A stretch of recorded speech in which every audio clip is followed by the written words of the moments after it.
नर्विक अस्पतालमा आइपुग्दा जोशी कोमाको अवस्थामा रहनु भएको र बान्ता भई फोक्सोमा असर भएकाले सास फेर्न गाह्रो भइराखेको थियो।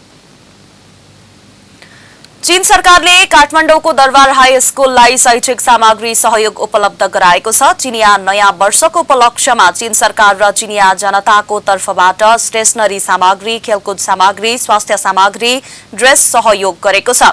शुक्रबार विद्यालयमा विशेष कार्यक्रम आयोजना गरी नेपालका लागि चिनिया राजदूत हो यान्चीले शैक्षिक सामग्री हस्तान्तरण गर्नुभएको हो।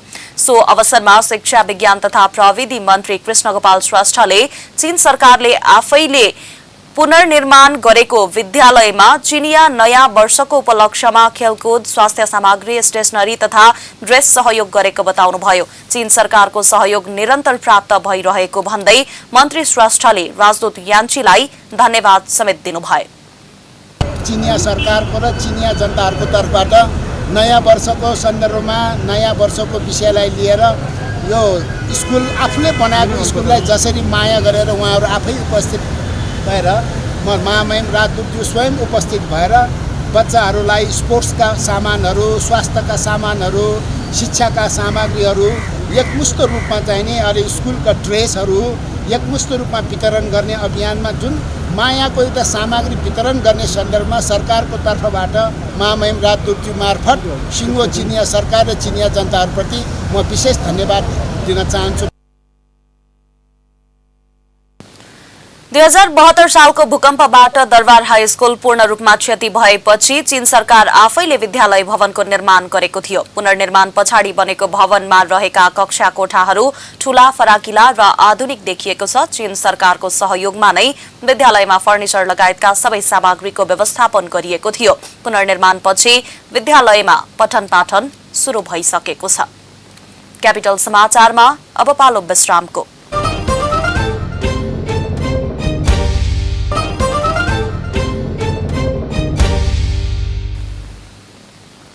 विश्रामपछि क्यापिटल समाचारमा स्वागत छ। अब बाँकी समाचार। सड़क विस्तारको नाममा अन्यायपूर्ण तरिकाले विस्थापित गराइएको भन्दै पीडितहरूले विरोध प्रदर्शन गरेका छन्। शुक्रबार बृहत नागरिक समाज, बृहत नागरिक आन्दोलन, उपत्यका व्यापी सड़क संघर्ष समिति र नेवा दे दबु लगायतका विभिन्न संघ संस्थाहरूको आयोजनामा माइतीघर मण्डलामा विरोध प्रदर्शन गरिएको हो। सड़क विस्तारको नाममा काठमाडौँका आदिवासी नेवारहरूलाई विस्थापित गरिएको र सभ्यताको समेत विनाश भइरहेको भन्दै त्यसको विरुद्ध आन्दोलन गरिएको अभियन्ता राजेन्द्र महर्जनले बताउनु भयो। नाममा विकासको नाममा या फास्ट्यागको नाममा जसरी विस्तार भइरहेछ, सडक विनाश भइरहेछ र सभ्यताको एक खालको विनाशको क्रम जारी छ।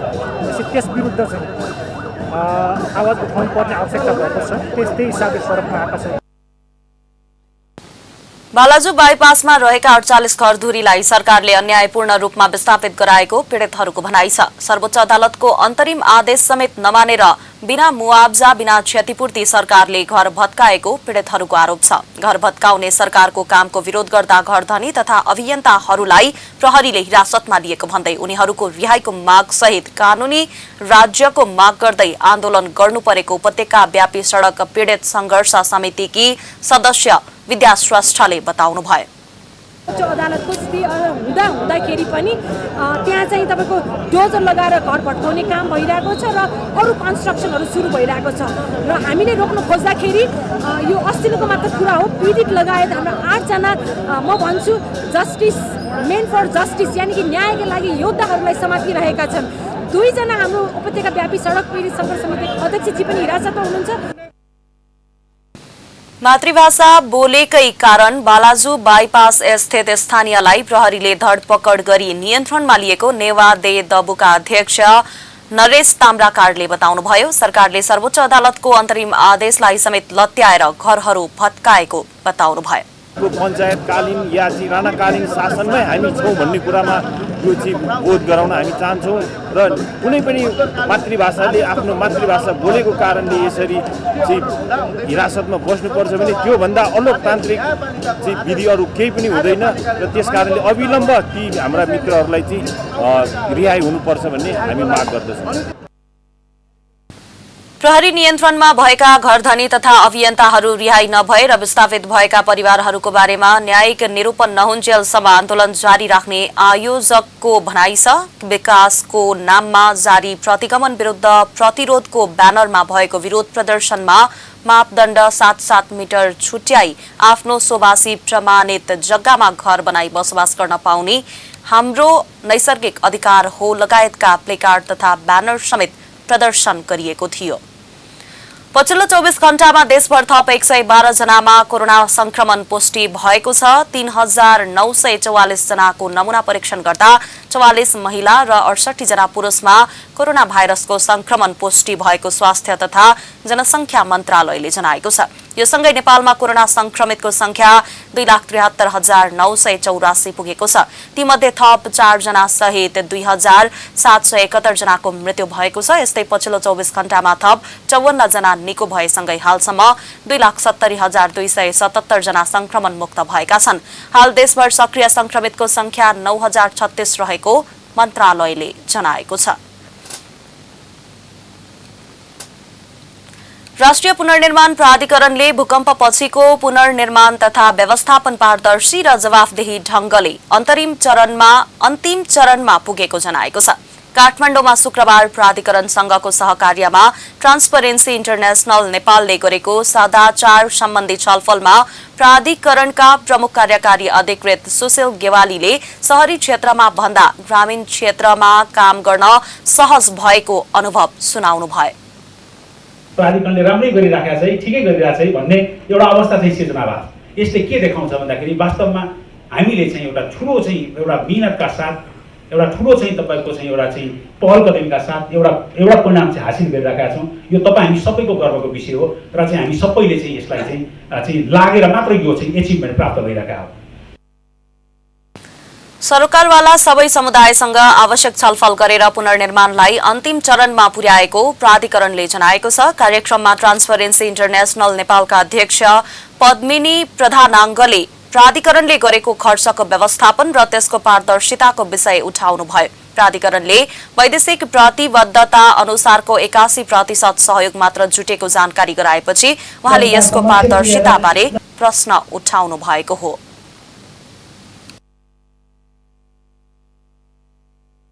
जनता समक्ष पुगेर जनताको समस्या समाधान गरेर सम्बोधन गरेर हिँड्दाखेरि एउटा एक किसिमको आत्मसन्तुष्टि हुन्थ्यो। यो 25 जिल्लाको 25 जिल्लामै म पुगेको पनि छु र एनआरएको सम्पूर्ण स्टाफहरूसँग मैले काम गरेको पनि छु र विभिन्न निकायको प्रतिनिधिज्यूहरू पत्रकार मित्रहरूसँग नि हामी सँगै लिएर हिँड्थ्यौँ, काम गर्थ्यौँ र सार्वजनिक सुनाइ गर्दा एक किसिमको साँच्चै नै त्यहाँ उठेका पुरै गाउँभरिको त्यो क्षेत्रको समस्याहरू तत्काल त्यही अन द स्पट समाधान हुन्थ्यो र के गर्नुपर्ने हो, आगामी उसमा पनि नीतिहरू परिवर्तन गर्ने कि के सुविधा दिनुपर्ने हो त्यो चाहिँ हुने हुँदाखेरि यो नेपाल सरकारको सायदै यो जतिको राम्रो काम अरू चाहिँ भएको छैन जस्तो लाग्छ मलाई।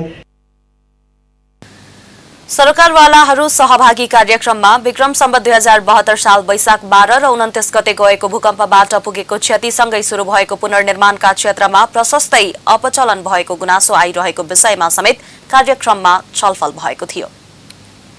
क्यापिटल समाचारमा पुनः एकैछिन विश्राम।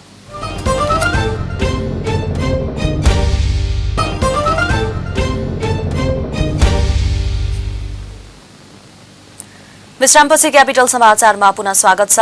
अब पालो आर्थिक समाचारको।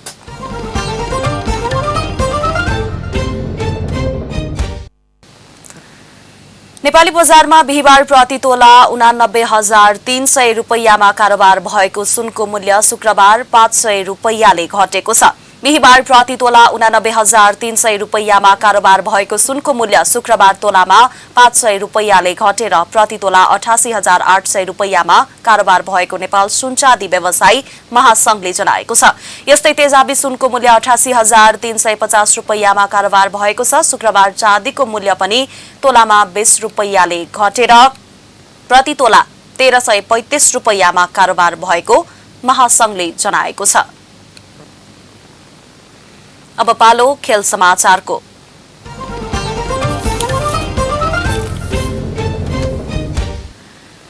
शहीद स्मारक बी डिभिजन लीग फुटबल अन्तर्गत शुक्रबार पनि 2 खेल भएका छन्। सातदोबाटो स्थित एन्फा कम्प्लेक्समा शुक्रबार भएको पहिलो खेलमा सातदोबाटो युथ क्लबले रोमाञ्चक जित निकालेको छ। सातदोबाटोले खुमलटार युथ क्लबमाथि 3-2 गोलको जित निकालेको हो।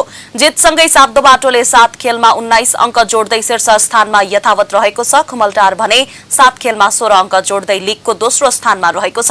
यस्तै शुक्रबार नै भएको अर्को खेलमा मध्यपुर युथ एसोसिएसनले पहिलो जित निकालेको छ। शुक्रबार भएको खेलमा टुसाल युथ क्लबलाई 2-0 गोल अन्तरले पराजित गर्दै मध्यपुरले पहिलो जित निकालेको हो। जितसँगै मध्यपुरले 7 खेलमा 4 अङ्क जोड्दै 11औं स्थानमा उक्लिएको छ। टुसाल 7 खेलमा 8 अङ्क जोडेर 7औं स्थानमा रहेको छ।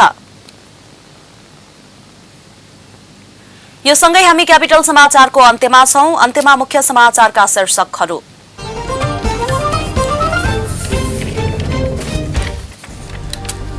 मलको अभाव हुन नदिन मन्त्रालयले काम गरिरहेको कृषि तथा पशुपन्छी विकास मन्त्री अर्यालको भनाई। कृषि अनुदानमा देखिएको बेथितिलाई हटाउने प्रतिबद्धता। सड़क विस्तारको नाममा अन्यायपूर्ण तरिकाले विस्थापित गराइएको भन्दै पीडितहरूद्वारा विरोध प्रदर्शन। बालाजु बाइपासका 48 घरधुरीलाई सरकारले अन्यायपूर्ण रूपमा विस्थापित गराएको भनाई। पछिल्लो 24 घण्टामा देशभर थप 112 जनामा कोरोना भाइरस संक्रमण पुष्टि। थप 4 जनाको मृत्यु हुँदा 54 जना निको भएर घर फर्किए। अमेरिकाद्वारा सिरियामा रहेको इरान समर्थित लडाकुको अखडामा हवाई आक्रमणबाट भएको क्षतिबारे खुल्न बाँकी।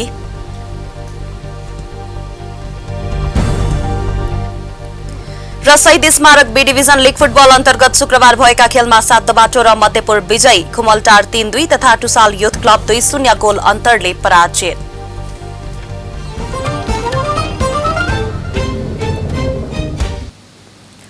हवस् त क्यापिटल समाचार अहिलेलाई सकियो। सूचना, मनोरञ्जन र ताजा समाचारका लागि क्यापिटल टेलिभिजन हेर्दै गर्नुहोला। नमस्कार।